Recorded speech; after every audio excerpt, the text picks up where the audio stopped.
Abacar comme nee na xalal na la yoon bi. waaw ñu dem direct ci yow. Abacar kay mooy le spécialiste. allez sëñ de l'agenda. bismillah. waaw merci beaucoup y a pas de question wala. non non c'est par rapport ak. dans la droite ligne de ni ñu nekk nii di évoquer.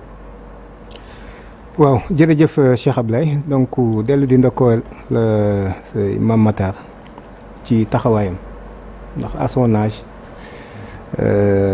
la mu doon bañ démb ak bërki dem ba léegi mii ci te ku ne xam ne ni boo gënee jëm di mag c'est pas évident mënoon na am ngànt mënoon nga am ngànt waaye terewul mi ngi am taxawaay ba tey ci loo xam ni xeexalatul boppam ñun ñii rek daanaka xeexaluñ suñ bopp ndax nit ki boo demee ba romb juróom fukki at di wéy wóor na li la dese li nga romb moom mënatu koo dund lu toll noonu rawatina koo xam ne nag moo la mag xëy na mën na laa jur kon xeexalul boppam li muy def lépp c'est pour protéger la société pour protéger les générations futures loolu yaakaar naa lu am solo la dañuy wax alhamdulilahi rabil alamin rek ndax bi xew-xew yi amee fu ne jot nañ fa message nit ñi nag bokkuñu ku nekk ni ngay gisee ku nekk ni ngay déggee vraiment loolu moom c'est le minimum des choses bu nit mën a nangu faaw nit ñi di wuti ay gisin ak kii ñii dañ la interpeller waaw Babacar Mbow foo nekk ñii bi leen réaction la yam dañ lay saaga ñii nii la da ngeen doon xeex Macky Sall ñii nii nangam mais li ëpp ci mbooloo yi nga xam ne jot nañ ma wala yónnee ma message dañuy wax ni en réalité de la ngeen doon artu doon wax ni nañu ko saafara ñoo ngi tàmbalee gis nag conséquences yi effets yi muy def ci penc mi actuellement ni mais loolu ñu xam ñëpp jaaxalu leen parce que ñi xam ñëpp xam nañ ni le taux de prévalence monsieur Ndiaye mi ngi nii ku ne xam na ni Sénégal aggu fi nenn fi c'est moins de 1% waaye bu fekkente ni en fait c'est chez les CDN donc da ngay gis ni daanaka dem na 27%. kon loolu moo lay wax ni la kon réalité la boo xam ne ñi xamoon xam nañ te damay wax aussi ni ci chiffre yooyu en réalité man jàpp naa ni réalité bi ëpp na loolu. pourquoi ëpp na ko parce que du ñu nekk góor jigéen ñëppay dem déclaré wu ji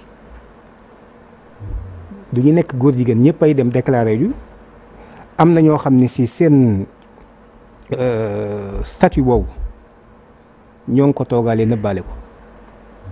yor seen i jeeg ci seen kër ba noppi doon jabari keneen mbaa jabari ñeneen ñi nga xam ne ñoo dikk ci yéen rek ngeen mën a xam te ci ñooñu la ñuy def enquête yooyu pour mën a xam ni ci nombre de personnes bi fi ñëw temps wala taux sangam ñoom ñoo ci am taux de prévalence bi donc kon suñu société bi en réalité yaakaar naa ne elle est menacée. Elle est menacée d'autant plus que tey quand on nous dit que y a un Français Pierre Robert ñëw na fi je ne sais pas par quel moyen ba moom daal mën naa dox ba jàpp rek ci góor jigéen bu am sida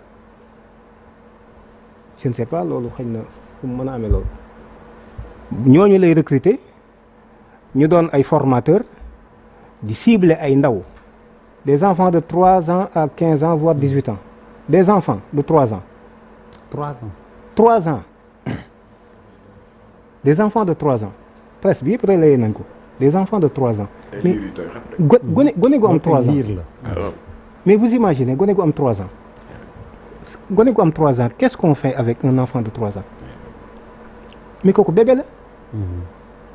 mais pourquoi ñoom demuñu cibler ji xale yi am 30 ans wala 25 ans wala 40 ans pourquoi ñu cibler xale yooyu ñoom ñooy magu ëllëg kon ñoom suñu génération future yi la ñu cibler pour yàq seen dund yàq seen adduna non seulement bëgg a yàq seen i jikko tàmmal leen xaalis exploiter léeg-léeg seen précarité exploiter léeg-léeg seen innocence exploiter xëy na leneen ak yeneen facteurs yoo xam dana dugg véritablement proposer leen xaalis parce que jamono ji xëy na nee nañ métti na wala dara véritablement pour dugal leen ci engrenage boobu hypothéquer seen i chance hypothéquer fi mu nekk nii seen dund sax plutôt man je pense que loolu c'est criminel c'est criminel c'est criminel te ce dossier là mérite d'être traité jusqu'au bout képp ku ci impliqué yoon dal ci kaw mu bañ a am xejj ak seen il est vrai que nag man je suis conscient que ak lu mën a xew ku ci doon góor jigéen ku ci doonul moom tu ne risques rien du tout parce que l'article 319 ki mën a jàpp mooy ñi ñu fekk ñu jàpp ñuy def l'acte sexuel donc loolu ñu tuddee acte contre nature mais kii faram la kii du faram ak nangam gisuma benn juge bu ci tëj kenn d'ailleurs un célèbre avocat l'avait dit ci at yi ci ginnaaw nee na man ku ma ci am comme client ñu accuser la ko bu ñu demee kenn du la condamné effectivement parce que y a des textes de loi xam nga la hiérarchie des normes juridiques au Sénégal on nous dit toujours qu'il y a la constitution mais au-delà de la constitution là il y a les lois supranationales mooy les traités et conventions te traités conventions yi ci boppam ñoom ñoo stipuler loolu ñoom ñoo ko impliqué te Sénégal moom mooy le seul pays au monde boo xam ni rat mooy champion ci ratification Coupe d'Afrique bii ñu jël nii ñun ñoo jël Coupe du monde ci ratification dañuy engagé wu signer ay traités sans réserve Sénégal du def mu ko réserve et ça on le fait au nom du peuple sénégalais ba noppi non seulement duñu rendre compte ci loolu mais dañuy bàyyi mu hypothéquer wala boog mu mën a indi ci penc mi ëllëg loo xam ne si lu doy waar la yéen a ngi rappelé wu fan yi li ci ginnaaw am na coow lu fi jógoon un de vos collègues bu nekk RTS def benn poste man jot naa ko ñeneen ñu bëree bëri itam jot nañ ko mu wane ni doomam la doon xool di xool kayeen gis ci ñu leen wax les types de famille il y a ce qu'on appelle la famille monoparentale la famille monoparentale c'est quoi c'est famille boo xam ni ñaari góor ñooy ndey jeeg baay ji wala ñaari jigéen ñooy ndey jeeg baay ji imaginez loolu ñu koy tàmbali di ko sol ci boppu xale bu ndaw mais kooku xaw ma ndax dana dooni góor jigéenam déedéet mais il va accepter ce phénomène là donc loolu mooy ni gars yi di opérer pour leur dire que ni ëllëg gi si biir yéen a ngi ñuy xeex mais on va préparer en fait les générations futures à ce que li ngeen di bañ ñoom seeni doom ak seeni sët ñoom danañ ko nangu par l'éducation ak ci yeneen ak yeneen ma Matar wax na léegi ni en fait le PGA Sénégal c'est vrai que ne le PGA ci li muy yëngatu lu bari la champ d'action lu bëree bari la mais lijjanti les droits humains les droits des minorités les góor jigéen ci la bokk aussi suñu assemblée nationale pourquoi muy engagé wu ci loolu tout en sachant que ñoom ñooy les représentants du peuple te xam nañ ni askan wi accepté wul toléré wul en fait ce phénomène là yaa ngi rappelé wu li xewoon Kaolack 2015 nit ku ni waaye 2015 bi danaa ci ñëw sax mais nit ku ni góor jigéen la woon ñu ni dafa gaañu ñu yanu ko fu ñu jëm armeel yi ñun leen duñ ko fi suul ay dëkk yu bari ni kenn du ko fi suul suñu suuf kooku phénomène boobu yaakaar naa ñooñu toléré wuñ ko de yamul ci loolu nuitamment gars yi dem suul ko Kaolack bi ko nit ñi yëgee dañ koo sulli mais kooku il était inoffensif faatu na ba pare mais dañ koo talte ko ci dañ koo talte ko ci kon loolu moo lay wax ne la bien vrai que ni loolu man cautionné wu ma ko d'accord wu ma ci mais loolu moo lay wax ne société bi ba ci image yi ma gis ñu ma koy wane léegi benn góor bu ñu jàpp waa gendarmerie ñoo intervenir xale yi topp ko ndiraan bëgg ko créer le problème est-ce que du sànq ci ngoon pour war ne askanu Sénégal nanguwul ce phénomène là kon nag képp kuy représenter ce peuple là war nga bàyyi xel ñooñu xam ne ñoom ñooy say chef li ñu bëgg nga bàyyi xel cet agenda là ce phénomène là nag ça interpelle tout le monde man fi mu nekk nii vraiment d'accord tuma ñu ni phénomène bi ana Jamra ana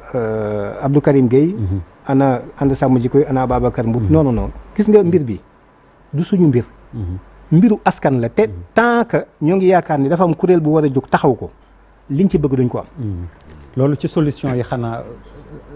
teyel ma ko ñu dem ci solution yi d'accord donc ma terminer rek juste par kon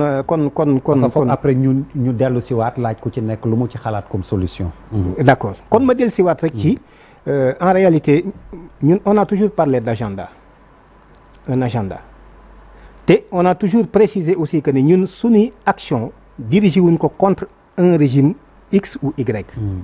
parce que c'est bien à préciser ndax nit ñi damay gis ñu def amalgame yaakaar ni ñun dañuy xeex président Macky Sall dañuy xàllal kii xàllaluñu kenn xeexuñu kenn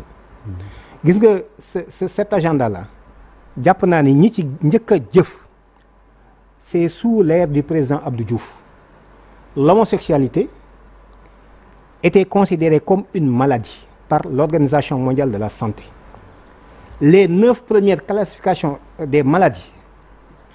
boo ci dem da nga ci fekk homosexualité ni ngi ciy fekkee la lèpre fekk ci leneen ak leneen les 9 premières classifications internationales des maladies mais la 10e la ñu retiré en 1989 bi ñu koy retiré le gouvernement du Sénégal la délégation sénégalaise bokk na ci 43 pays yi ko déclassifié sous l'ordre du président Abdou Diouf te loolu on l'a toujours dit xanaa kon ñun dañoo contre Abdou Diouf non du tout c'est un agenda international boo xam ne bañ ko yàggee déroulé du tey 3 ans après la ñu woote à Vienne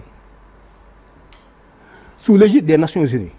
pour ñu dérouler maintenant puisque homosexualité doonatul feebar lu normal la léegi naka la ñuy fexe ba imposer ko ci société yi 3 ans après 1992 ci lañ des la conférence de Vienne la conférence internationale de Vienne pour maintenant comment faire pour imposer cet agenda-là un peu partout dans le monde ci lañ décliné woon fixé wu comme 20 ans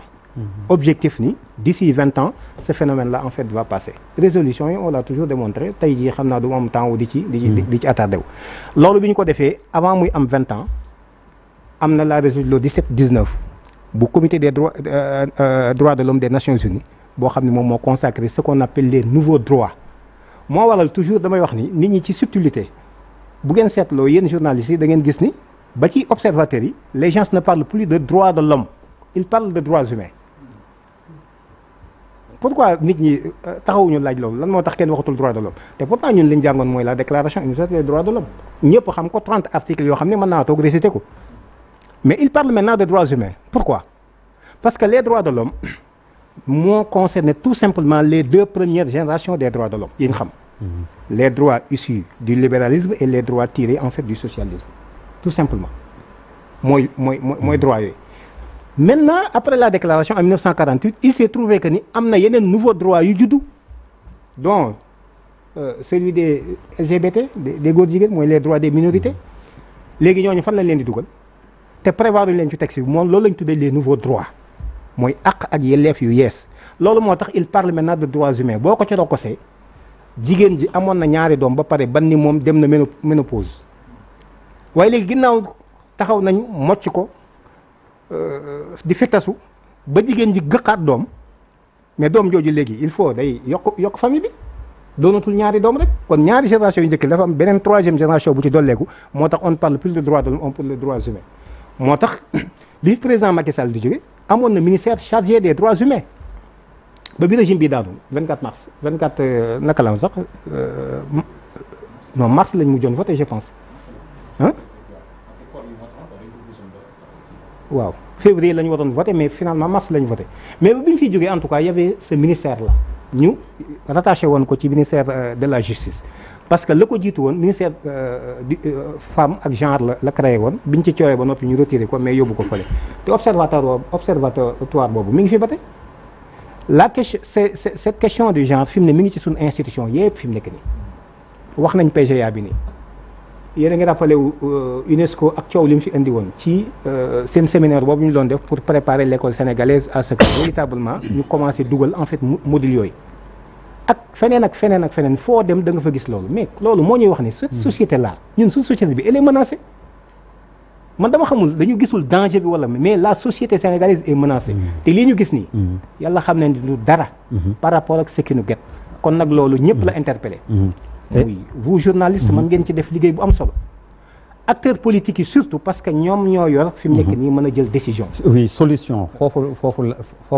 foofu laa bëgg nga may ma dellu si waat yow Abdou Karim Gueye pour premier tour de table bi yow tamit lan mooy sa xalaat ci coow li waaw xam nga wàllu constitution bi Sénégal